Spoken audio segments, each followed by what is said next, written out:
গাফেল আল্লাহর দুশমন। আল্লাহ তাআলা নিষেধ করছে, বান্দা ওয়ালা তাকুম মিনাল গাফিলিন, তুমি গাফেল হইও না, গাফেল হইও না। কোরআনুল কারীমের মধ্যে আছে, আল্লাহ তাআলা বলছে যত লোককে জাহান্নামে দেওয়া হবে, কাউকে কুফরির কারণে, কাউকে শিরিকের কারণে, কাউকে ফুসুক মানে কবিরা গুনার কারণে, কাউকে নিফাক মুনাফিকির কারণে, কাউকে বিদআতের কারণে, এই সব কারণে যাকে যে কারণে জাহান্নাম দেওয়া হবে, আল্লাহ বলেন সকলের একত্রে একটা মূল কারণ হলো উলাইকা হুমুল গাফিলুন, এরা সকলেই মূলত ছিল গাফেল। একত্রে সম্মিলিত অপরাধ, এটার নাম হলো গাফেল। গাফলতের কারণে কুফরি করছে, গাফলতের কারণে শিরিক করছে, গাফলতের কারণে কবিরা গুনাহ করছে। সব অপরাধের মূল কারণ গাফেল ছিল। ইয়ালামুনা যাহিরাম মিনাল হায়াতিদ দুনিয়া ওয়া হুম আনিল আখিরাতি হুম গাফিলুন। আল্লাহ তাআলা বলে, বান্দা দুনিয়ার জীবনে, দুনিয়ার হায়াতে তোমার জমিনের উপরের যেই পিঠ, উপরের পিঠে যা দরকার জমিনের উপরে চলমান দুনিয়ায়, সব তুমি পূর্ণ বুঝে নিছো, সব তুমি বুঝো, অথচ আখিরাত থেকে তুমি একদম গাফিল হয়ে আছো। তুমি এমনি মূর্খ মানুষ, ক চেনো না, ব চেনো না, কিন্তু পৃথিবীর বুঝার কোনো কিছু তোমার বাকি নেই। ঠিক কি না বলেন না? যিনি সরু সরেও লিখতে জানে না, পড়তে জানে না, আর যিনি একেবারে উচ্চ শিক্ষিত, উভয়ে দুনিয়ার বুঝ বরাবর।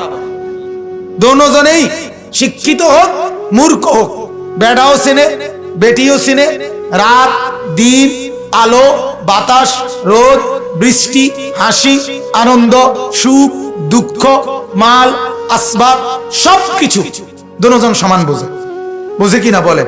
একজন, আমি প্রায় বলি, একজন উচ্চ শিক্ষিত লোক যেটারে টাইলস বলে, একজন মূর্খ মানুষ এটারে মাটি বলে। ঠিক না?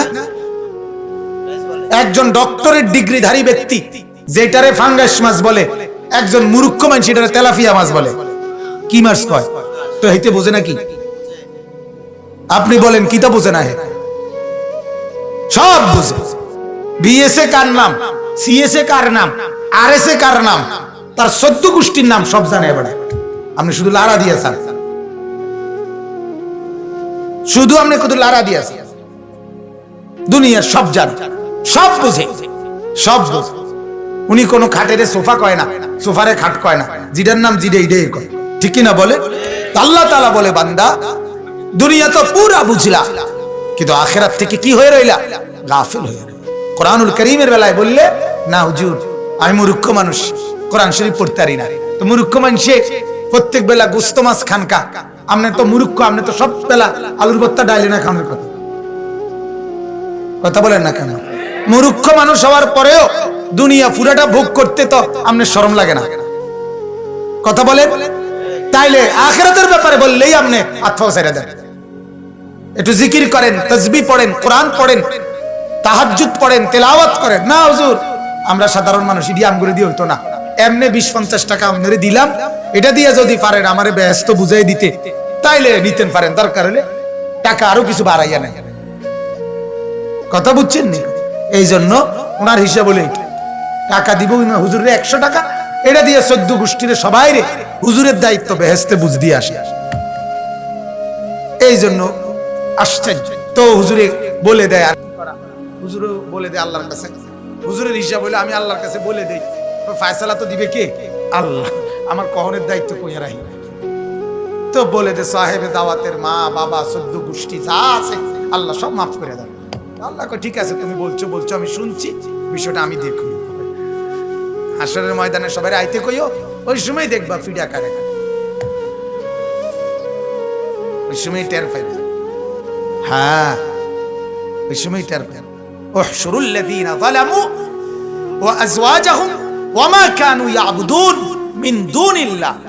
আল্লাহ তাআলা বলবেন ফেরেশতাদেরকে হাসরের মাঠে, ফেরেশতারা আজ এই হাসরের মাঠ থেকে যত লোক নাফরমানি করেছে তাকে আলাদা করো, তাকে প্রত্যেকটা গুনার কাজে যে যাকে সহযোগিতা করেছে তাকে আলাদা করো, এবং গুনাহ করতে গিয়ে যে যার গোলামি করছে আমি আল্লাহকে বাদ দিয়ে তাকে একত্র করো।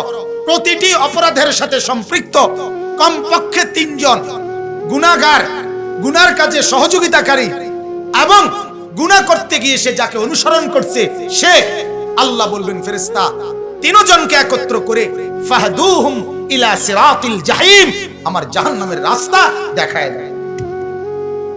দেখায় দেয় বিড়ি হেবড়ার মেজবাতি কাঠি দেশ ম্যাচ গ্যাস লাইট আমনের ধরায় দেয়। হ্যাঁ হেডবাটার ধরে নিজের মানুষ, আমরাই তো আমি ধরাই দিই, আপনারাই ফিটা খাবেন একসাথে। কার বিড়ি কে ধরাইয়া দেন? গুনার কাজে সহযোগিতাকারী না এটা? কথা বলেন না কেন? হ্যাঁ, মোবাইল একজনের এমবি আর একজনের, দুজনে মিললে একসাথে এরপরে এক মোবাইল দিয়ে ছবি দেখুন। আল্লাহ তাআলা বলেন দোনোটাকে একত্র। নাউযুবিল্লাহ। যাই হোক বাপ, বলতেছিলাম গাফিল না হওয়া। কি না হওয়া বলেন? গাফিল না হওয়া। আল্লাহর কথা অল্প হোক, কোরআন এবং সুন্নাত এক শব্দের মধ্যেই নূর আছে, বরকত আছে, আছে কিনা বলেন? মনোযোগী হলে অল্প কথার মধ্যেও আল্লাহ তাআলা বরকত দান করে। কোরআনুল কারীমে আছে সূরা আনফালে আল্লাহ তাআলা বলেন ওয়ালাউ আলিমাল্লাহু ফীহিম খায়রাল লাসমাআহুম, আমি যদি আমার বান্দার মধ্যে নেকির, কল্যাণের সামান্যতম আগ্রহ উপলব্ধি করি, তাহলে আমি নিজে আল্লাহ ওয়াদা দিচ্ছি আমার কোরআন, আমার দ্বীনের বুঝ আমি তার কানে ঢুকায় দেব। কিন্তু একটু আগাইতে হবে, একটু আগ্রহ থাকতে হবে। কোরআনুল কারীমে আল্লাহ বলেন ওয়াহদি ইলাইহি মান ইউনীব, যে আমার দিকে একটু ঝুঁকে আসে আমি হেদায়েত দিয়ে তার কাছে ছুটে যাই।